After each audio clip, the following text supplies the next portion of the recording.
This is the BBC. Dear brothers and sisters, all are welcome here at the Confessions podcast, whether saint or sinner. Ho, ho.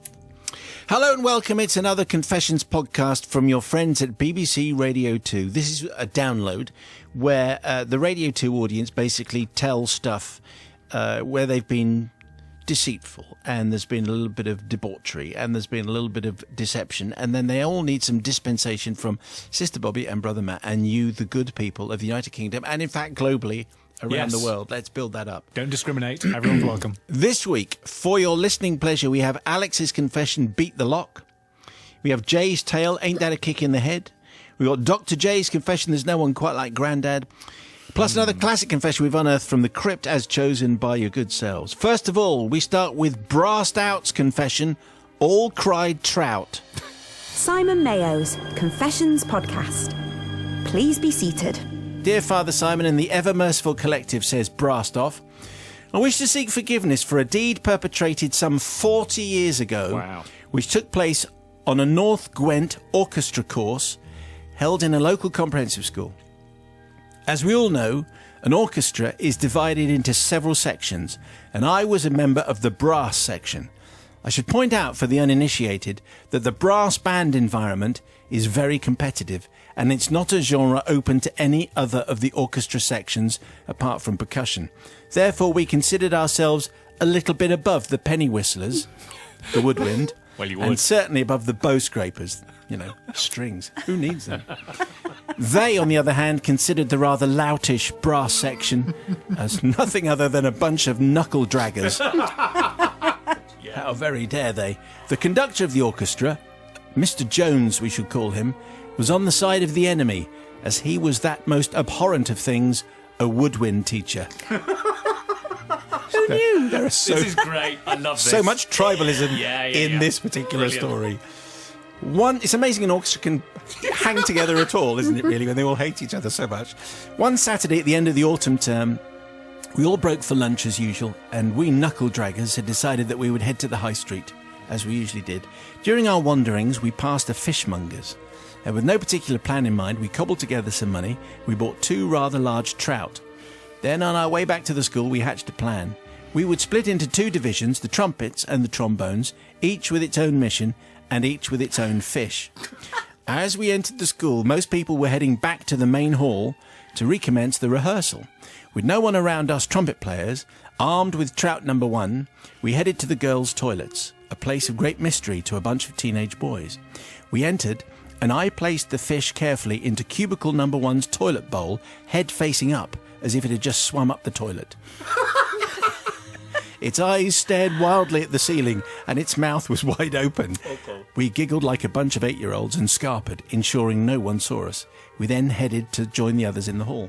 Afternoon break arrived, and we quickly gathered in the corridor where both sets of toilets were located. We hung around the boys' side and waited to see what would happen. Before long, the youngest member of the orchestra, who happened to be an oboe player, entered the girls' toilets. We held our breath, but we didn't have to hold it for long. There was an almighty scream, and this girl ran out of the toilet wailing, "There's a fish! There's a fish in the toilet!" Her fellow woodwinders all gathered round. She sobbed slightly, and a female tutor was hurriedly fetched. At that point, we thought we'd better make ourselves scarce, and so we cleared off. When the orchestra had gathered and seated, none of the tutors could at first be seen. Then the middle door opened, and they all entered, trailing in one behind the other. Last one in, Mr. Jones. However, he was not alone. He was accompanied by trout number 1, which he had skewered with his baton and was carrying it upright into the hall.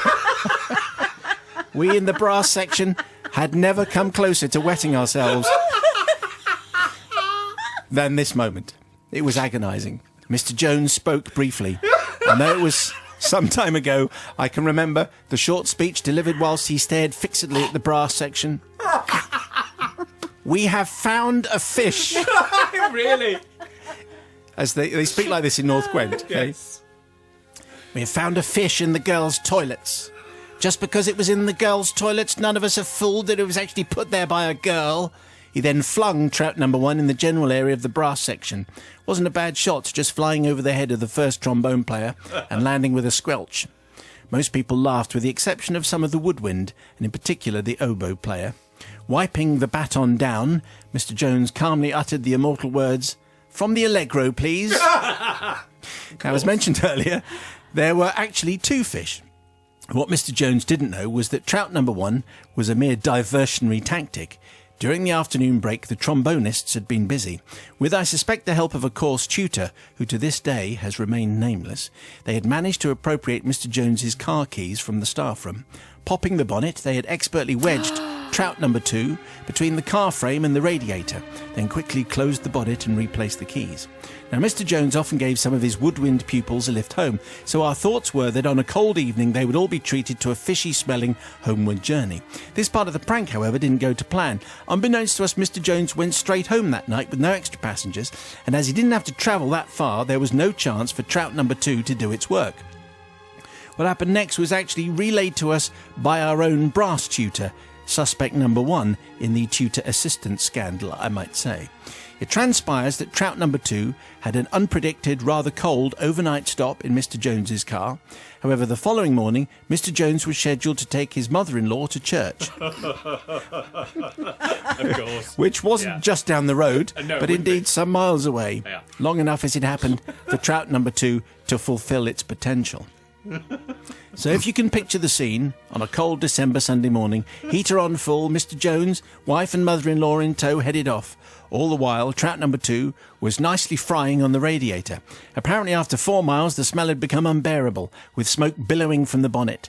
Mr. Jones got out of the car, opened the bonnet, only to find trout number 2 partly fried and partly frozen, lying across his radiator. His wife and mother-in-law had exited the car by then also. They never made it to church, but turned around and headed home, with windows wide open, freezing as they went. All their clothes eventually had to be binned, as apparently nothing could get rid of the wretched fish smell. So anyway, Father Simon, I seek forgiveness not from the oboe player who was so shaken up by the unexpected appearance of a fish in the toilet bowl. She was young, she had years to get over it. And she played an oboe.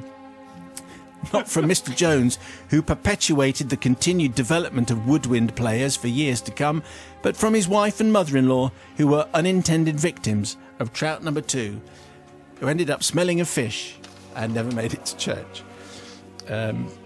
Brassed off. So many undercurrents of rivalry and hatred, all in one orchestra. North Gwent is clearly a hotbed for this kind of thing. What do you say, Sister Bobby? Well, it's tricky because there were some innocent victims, like Mrs. Jones and mother-in-law. They didn't really deserve to be stunk out quite like that, did they? But it wasn't your intention. You had other intentions which should have worked. I don't think actually this is too malicious. I think it actually is great fun.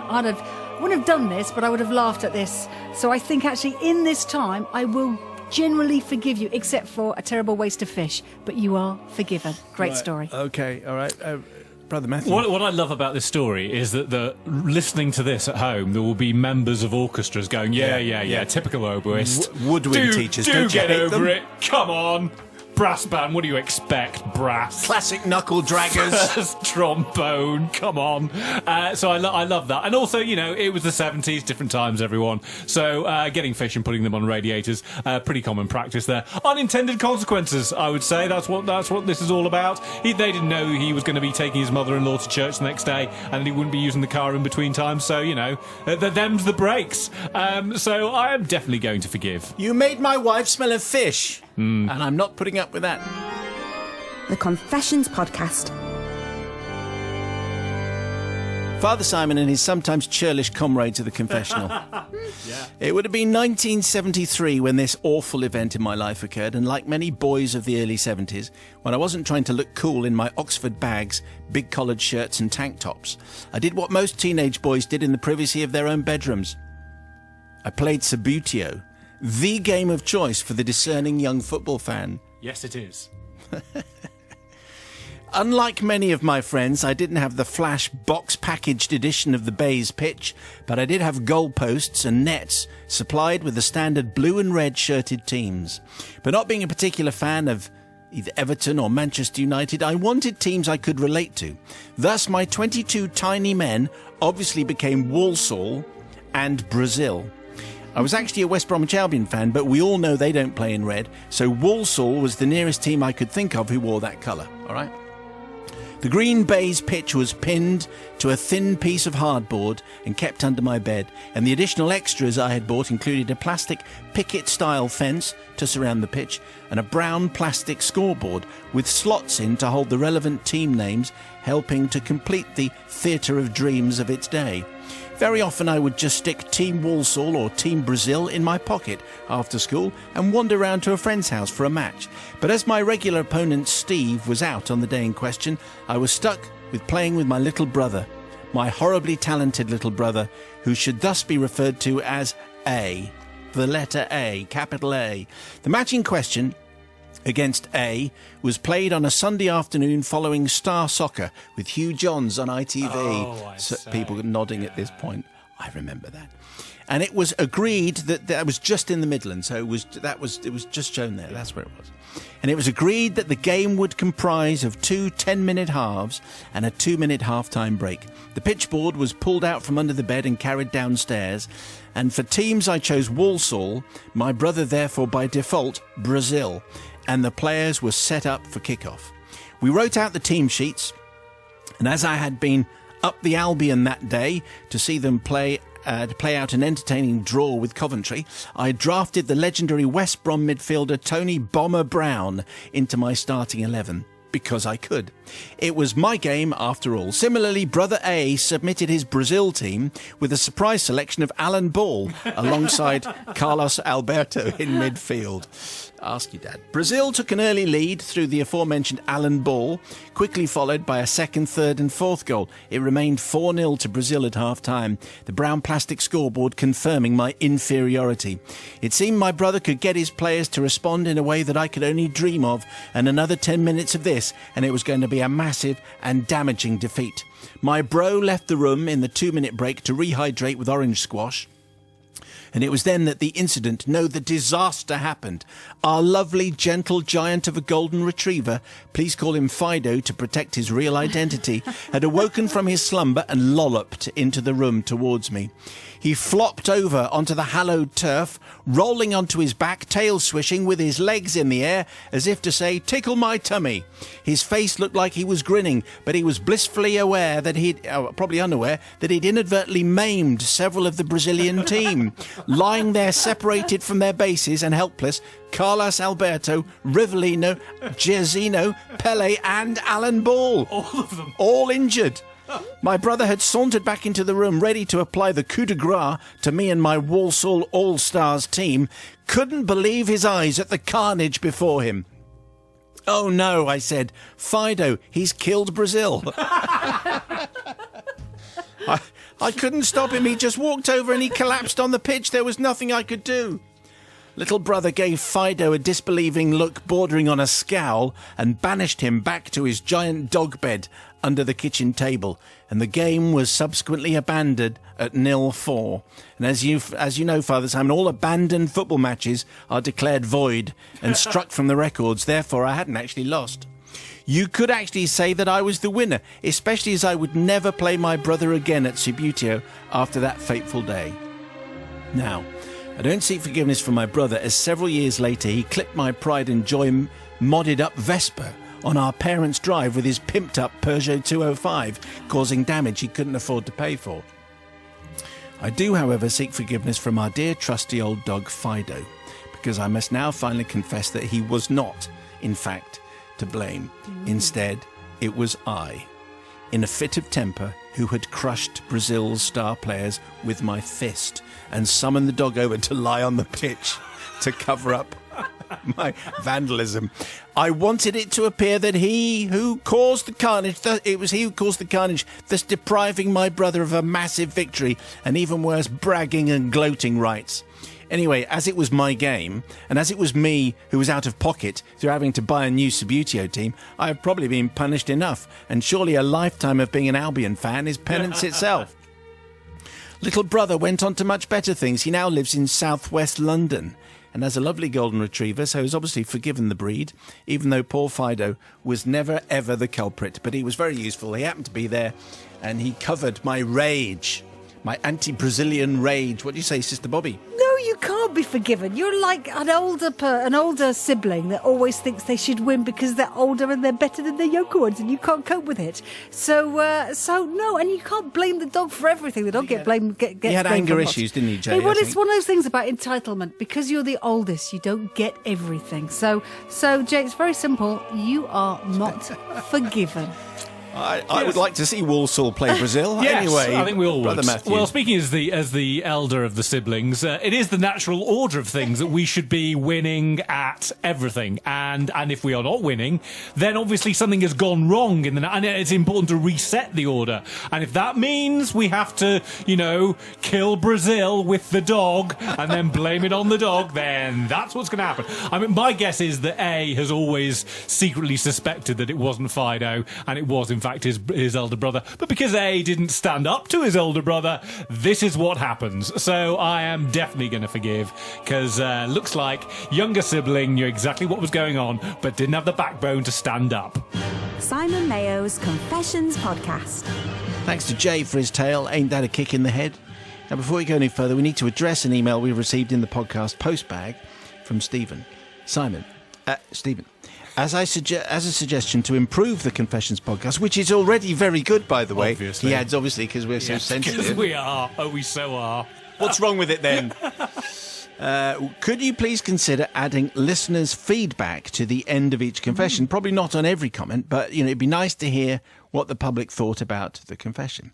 Stephen, just for you, here is the best response from the people's verdict on Jay's sibling Subbuteo story. Brilliant confession, says Mr. A. I'm sure if Alan Ball could have employed a giant dog at half-time in the 1970 World Cup match, good point. England's results would have taken a turn for the better. More on the people's verdict later on, when you'll also hear what on earth we're all going on about here. That's even better. Who's this? Oh, I don't know. I'm going to take you home. I can't remember what that was about. It was only a couple of days ago. I got absolutely no idea. But I'm sufficiently intrigued to hang on obviously. just to find out what's going on. So now is that time when we peer onto the parish notice board, see what delights it holds for us this week. The podcast postbag is a completely mixed bag again this week, and Bobby is going to now be guest reading one of our finest letters. Dave in North Wales emailed to say, Dear Father Simon of the Confessions, Sister Bobby of Transport and Brother Matthew of Mayhem, just to let you know that the Confessions podcast are the best, and I have every single podcast. Every single podcast? Of Confessions since they became downloadable. But please, please, please make the adult version available. Do you think a Children Need CD is what is needed for these over 18s confessions? Oh, well done, Dave. Anyhow, the confessions I'd like to hear revisited are, there are three of them, the Screaming Blue Hot Trots, where Captain Watkins had a curry mixed with Austrian blue shrimp with great after effects. Yes. There's also Sisters Are Doing It For Themselves, where the two Air Force officers made great use of discarded foam fire extinguisher chemicals in a toilet. Don't do that at home. And Floating on Love, where a student filmmaker used a tannoy system and pretended to be Larry from the Floaters. I don't remember any of those. Remember that? Clearly my memory's going even worse. Larry, I'm from the Floaters. Guess what? I'm a Scorpio. Yes. And I love all Virgos and also Arieses because it's all rubbish. Yeah, okay. I don't think Larry sounded like that. No, another worthwhile visit to the BBC Props It department. was just there. Yeah. It was just instinctive. Yeah. All right. Thank you very much, Steve. Can I just say about the over 18, the adult thing? I just think it's not going to happen. It's never going to happen. It's not going to happen. It's never going to happen. Because there's a reason they're not broadcastable, and that is that they're just not. It's just not right. No. And it would feel wrong. It would feel wrong. They're for us. It would. They're for our internal enjoyment. And that's all. Matt, what have you got there? Yes, Pete Atkinson from Sedgley emails in to say, Dear Simon and the team, I have literally just finished listening to last Friday's podcast. I've got tears rolling down my face. Not so much from the confessions, which were the usual brilliant patter, but from 49 minutes and 37 seconds, Matt's laugh is so infectious, I kept playing the same 10 seconds on repeat. It's become its own podcast. More of that, please. 49 minutes and 37 seconds. Okay. Which was a strange message to be getting, because I always forget. I was thinking, why are people saying that? Anyway, Andy Maxwell, Was that the bit? I think it must have been. I can't remember that. You're a ringtone. Yeah, clearly. Pleasingly damp pants apparently was the cause. Yes, it was. That was the cause of that one. John Boy emailed to say, Father Simon, as an avid listener to your confession slot, I have thoroughly enjoyed hearing some of the hilarious confessions from over the years. There's a lot of praise going down. Yes, that's all we can stomach. Praise be that the Confessions podcast now allows me not only to catch up with the week's confessions due to working too late, but also some great confessions from the crypt as well. If I remember correctly, in the dim and distant past, there was a side-splittingly funny tale from a group of lads who were on holiday at an overseas caravan park, I think. These lads decided to get revenge on a neighbouring family using a seemingly unlikely combination of toothbrushes and a photo on the family's camera. Oh. Alas, I fear that in these compliance-ridden times, this confession may not make it past the censors. It will be confined to the same status as the goat story. That's definite. I can't I believe. remember that. Really? Yeah. I don't think we've. maybe put that if one you out. were to mention it in passing on the podcast, it would bring much merriment to others, and in the past as well. Well, to be honest, I know what's going on here, and I'm surprised we read that. I don't think that's gone out. A photo on someone else's camera and a toothbrush always we all means know. one thing. And don't ever send any of those in because then I'm surprised. Really, I'm shocked at myself. Before we head back to the confessional booth, the slightly risque part. Here we go. The non-compliant confessions. The confession from this is stuff that is not getting on, and shame on you if you're one of these people. Amanda.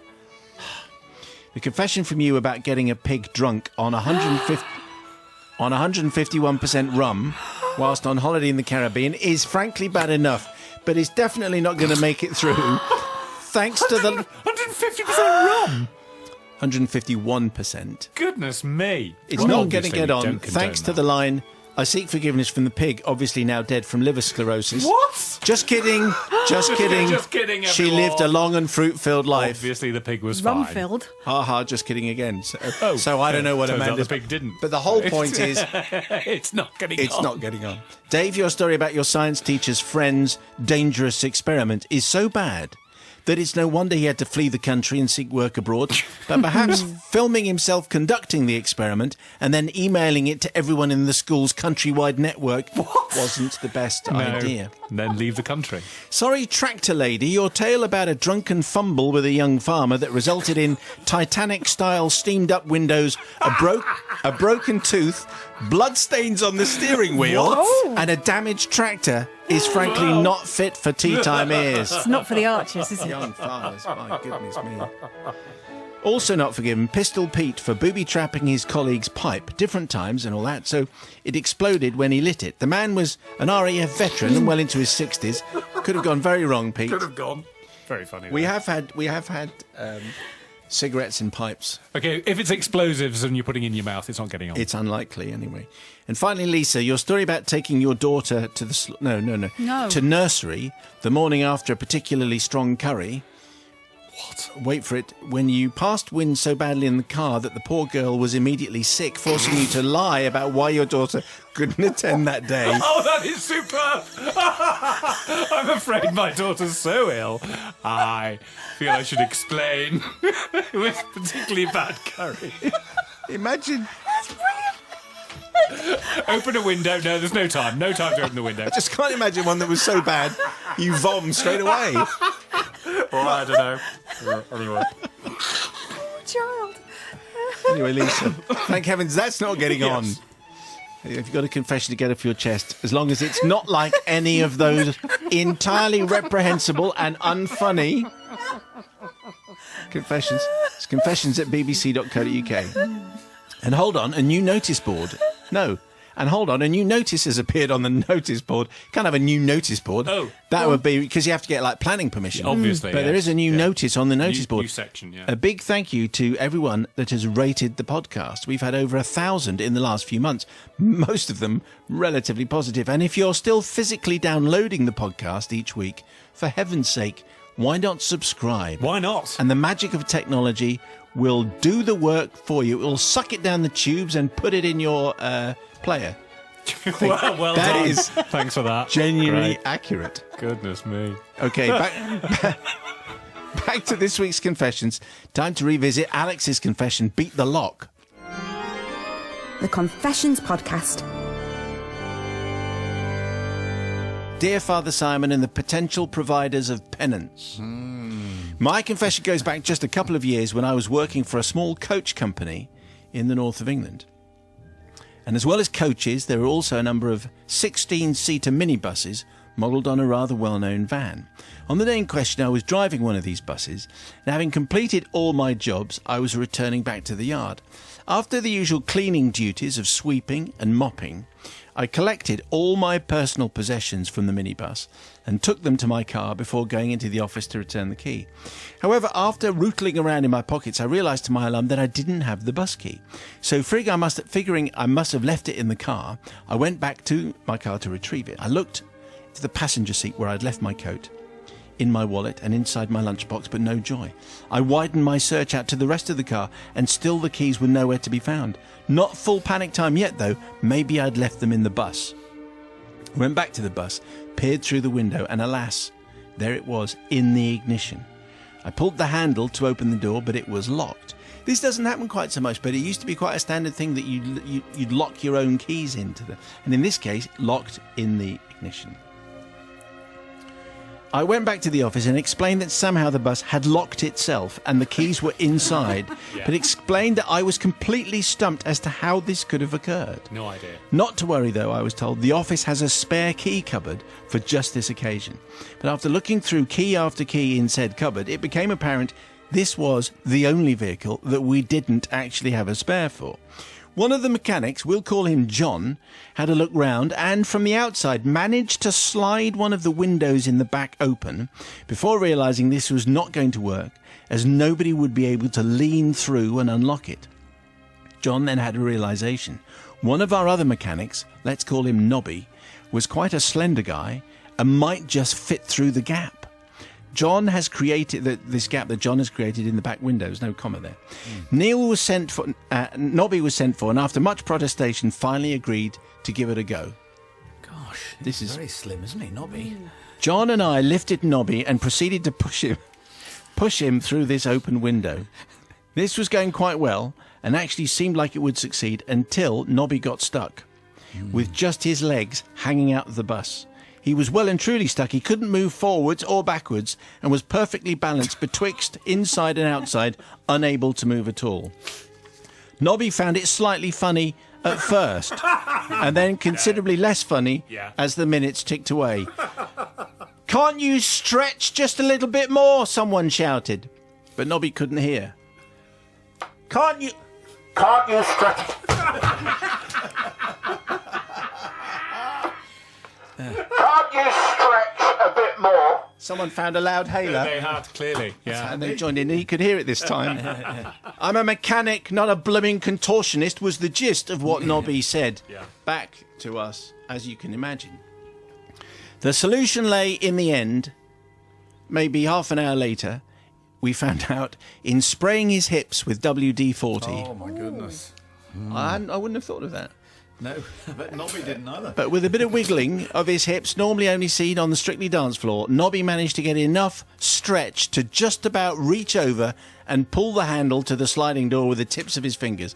Finally, we opened the door, and after much pulling, we managed to free the much lubricated Nobby, who fell onto the floor with quite a thud. The keys were retrieved and the bus was locked. To this day, it remains a mystery how the bus managed to lock itself with the key in the ignition. That is, I have to say, except to me, says Alex. You see, I know exactly what happened. My mum has a car made by the same company, with the same kind of key for which I had the spare, and it transpires that with the older models, you can use any key from that manufacturer to lock the door, but not to unlock it. I had got out of the bus to put things in my car and proceeded to lock the bus with my mum's car key. Therefore, clearly I seek forgiveness, obviously not from John, who, like me, thought it was hilarious, but from Nobby, who ended up with several bruises, greased hips, and a ripped pair of jeans. It was pretty funny, though, at the time, says Alex. Well, Alex is fine, and John is fine. Wow. Nobby had to suffer for having slim hips. What do you say, Sister Bummy? Can I just clear up one fact? Was Nobby naked when he went through the window? Well, listen, the thing is... You need to control your mind. No, the reason why is they said they, WD-40'd His him. hips. Well, if he had his trousers on, If those had been removed slightly, that would give some sort of leverage. I think the T-shirt Oh, might it was have written up above just the- a little bit. So it was above the waistline, and, yeah? and that bit is going to be That's the fine bony then. hips is going to stick out. But if you grease them well, up, you see, the thing is, because if shoulders go through, your hips should go. So I thought he was stuck at the hips, not the waist, because the hips are generally bigger. basically it's the hips, shoulders, knees and toes, knees and toes. Okay, so Nobby wasn't naked. That's a relief. And Simon, can you do your belt up? well, Well, I you've was just gonna done this belt now. Nobby, Nobby was clothed. As far as we know, Nobby was fully clothed because he got ripped jeans out of Alex, I've done a similar thing and got myself locked out and had to call the police when I had the wrong key in the front door and it wouldn't work and it was just the wrong key. So I've been equally daft. And also, I kind of like this. I like the fact you all got together, 3 mechanics and a bus driver, and you all fixed it and everything was okay in the end. Nothing got smashed, nothing got broken. Bit of WD-40 fixes most things. Novice. Well, there you go. It takes a bit of locking a set of keys into a car when you have to lock it from the inside being on the door. Believe me, it took me quite a while to get out of that one. But slender, lubricated Nobby, I thought he might have been beginning to swell up after a while. I think that was where it was going with this one, which is what happens. No, he was stuck. He was stuck for a while. He was indeed, and his trousers were absolutely covered in WD-40, so they had to make a mess. So I hope someone cleaned those for him. Yeah. And Alex, I don't think anyone really believed it wasn't you who made a Horlicks of it. So other drinking products are available. So I'm going to forgive you completely. All right, Matthew. Yes, we're definitely in 70s sitcom land again, aren't we? And all the better for it, I would say. I had no idea that WD-40 worked on skin or indeed clothing. I thought it was just Can metal. I just say at this point, we're not saying that this is a good idea. No, obviously or not. that you try this at home. And I'm sure there's other lubricants It's not available what it's there as well for. that you can spray on people to get them through windows. I'm not sure that there are. I don't think there are. Butter, maybe? Butter, yes. No, but oil, vegetable oil will be good. Vegetable oil oil will be right, and yeah, that would be perfect. What about groundnut oil? Would that also work? Yeah, sunflower probably cheapest, so that would be better. Virgin olive oil. No, no, lots too of expensive. different oils available. So I'm going to forgive because it was fun, and Nobby. He gets through life. He's got the slim hips. Everything else is working for him, and it just turns out in this situation, slim hips worked against him. Unlucky. This is the place where penitents seek our pardon for their sins. Simon Mayo's Confessions Podcast. Dear Father Simon, in the Ever Merciful Collective, I seek forgiveness for an event that took place a few years ago now. I work as a GP at a surgery in the northwest of England, and our practice is housed within a building that we share with 2 other practices. As the largest of the 3 practices, we have the first floor to ourselves, whilst the ground floor accommodates the other GPs, as well as the other services such as physiotherapy, a dentist, dietary, a pharmacy, and all that kind of stuff. Like most GPs, I call in patients using the computer call system, which alerts the patients via a large screen in reception. I think everyone will know precisely what Dr. J is talking about. At the time in question, I was fortunate to work in the first room you come to, thus avoiding long delays caused by patients shuffling down corridors, going the wrong way, or generally getting lost en route. On this particularly fateful day, I called my patient, a not quite elderly but older than middle-aged gentleman, and waited. Didn't take long for the knock on the door, and he entered along with a small child who would have been about 2 to 3 years old.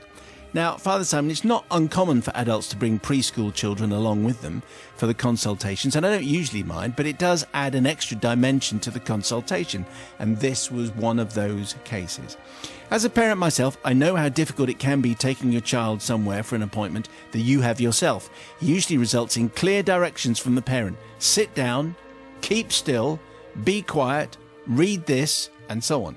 But this gentleman issued no such commands and, rather annoyingly, didn't seem too bothered about the behaviour of his child. In fact, the little boy rampaged around my room like a small tornado, doing all the things that children of his age would choose to do. In my experience, that typically involves pulling out the drawers to check what's inside, usually paperwork and my lunch, climbing on the examination couch, tearing up the paper roll that is used to cover the couch, and most annoying of all, jumping on all the weighing scales. I'm not sure what it is about weighing scales in children, but they're like a magnet. This annoying little child did all of these things non-stop and seemed intent on being as disruptive as he could possibly be. I was totally distracted, and in the end I had to resort to asking the child firmly to stop what he was doing and sit down. That's not a northwest of England accent, I realise, but it's just my kind of doctor getting cross. And in the end, I had to resort to asking the child to stop what he was doing Something I hardly ever have to do, but in this case, I could think of nothing else. Parents are generally quick to be embarrassed and control their children, but not this man. My irritation with him and with his child was incredibly high, but as a highly trained professional, I was hoping that it wasn't too obvious that I was seething. Eventually, the consultation came to a close, and I gratefully said goodbye, and he opened the door to leave. And it was at this point that two things did not happen. The child did not attempt to leave, and the man did not attempt to take the child with him. At this point, I mentally replayed what had just happened, and a few clues dropped into place. The lack of engagement between the child and the man, the lack of parental or grandparental control and discipline, and the fact that there was absolutely no family resemblance between the man and the child. These were all clues I should have picked up on before, but I had made an assumption after another assumption about their relationship. It was now clear to me that the child was not the son or even the grandson of my patient, nor was he even a family friend. In fact, the child had absolutely nothing to do with him at all, but instead had simply run in from the waiting room when he saw the door open. I followed the gentleman out of the door, with the boisterous toddler in tow, to hopefully reunite him with his real parents. As I entered the waiting area, it was quickly obvious to me that there was a lot more commotion than usual, and I soon realised that this was because the practice manager had launched a full missing child search, because the child had been missing for at least 10 minutes. The building had been put on complete lockdown.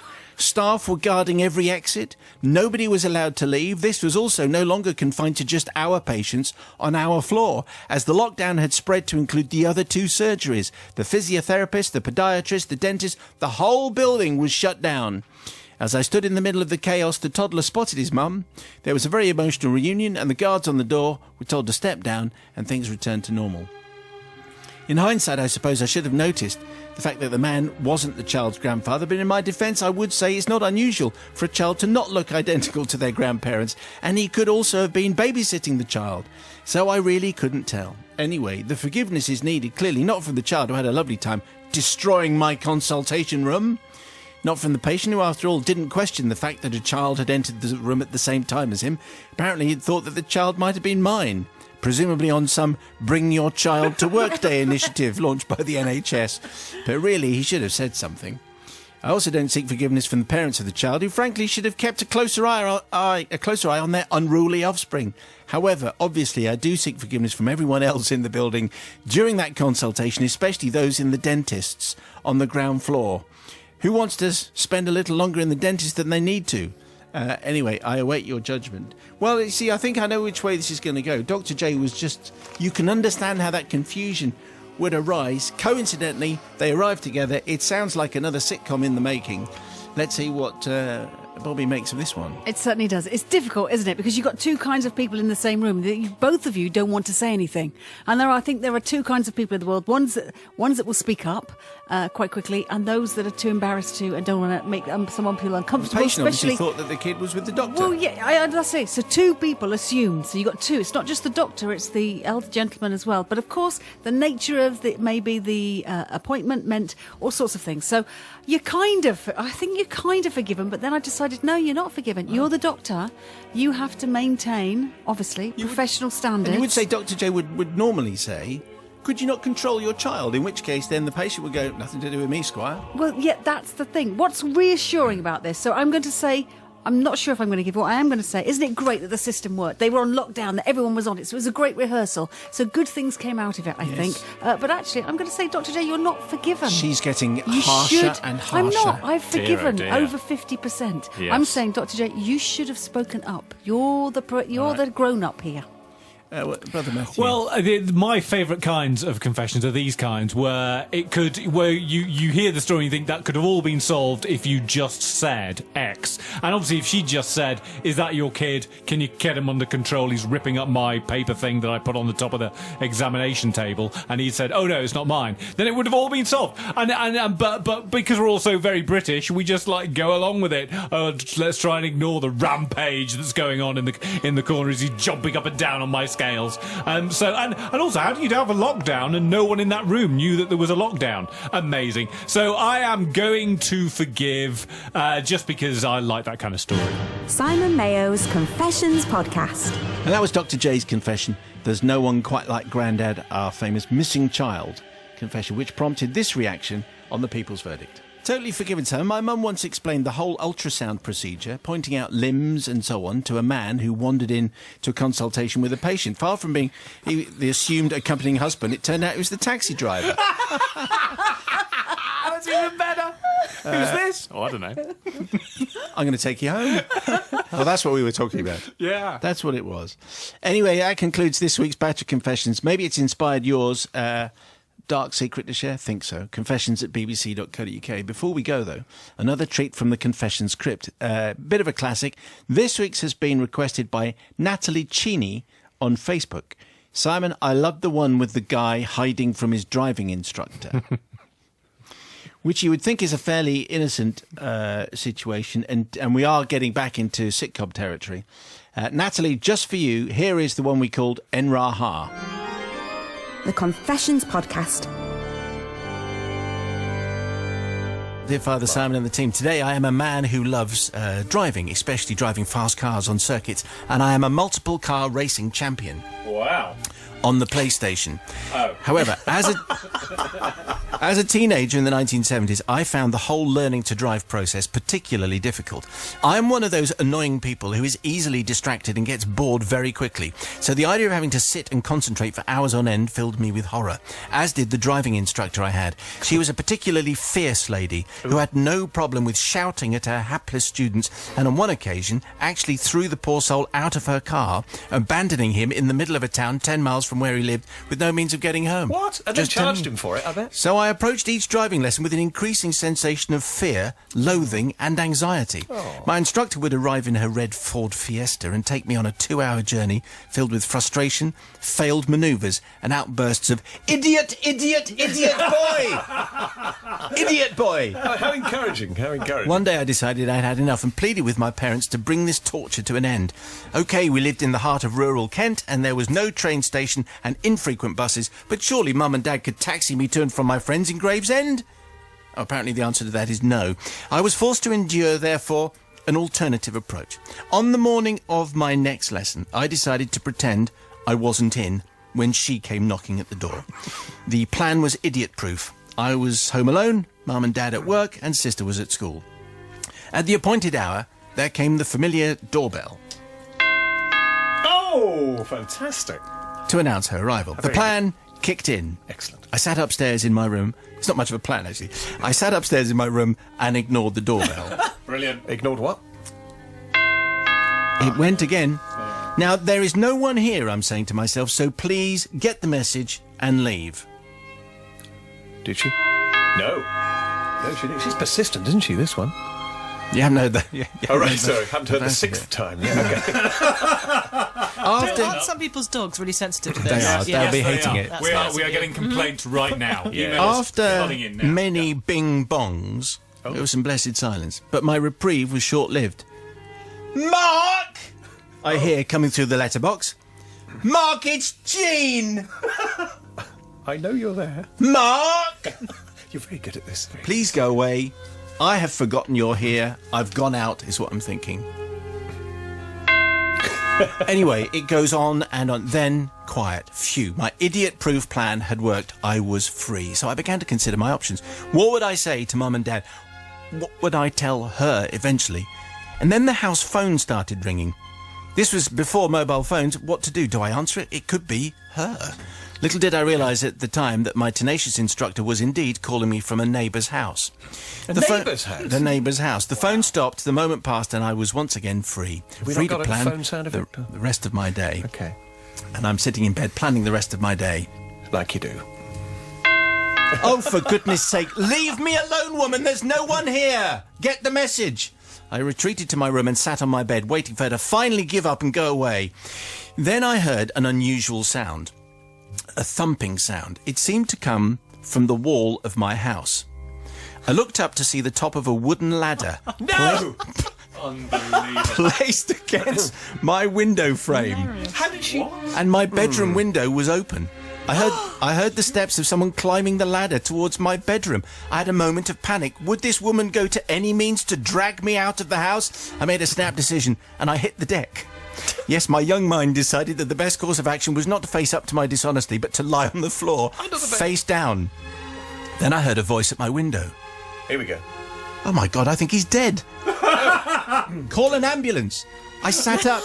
But it was too late. She had found a passing window cleaner and asked him to explore the open bedroom window. The poor man had the fright of his life, and the neighbour's phone was used to call an ambulance and my dad. Both arrived at the same time. My poor dad... It's arrived. That's why you're booked.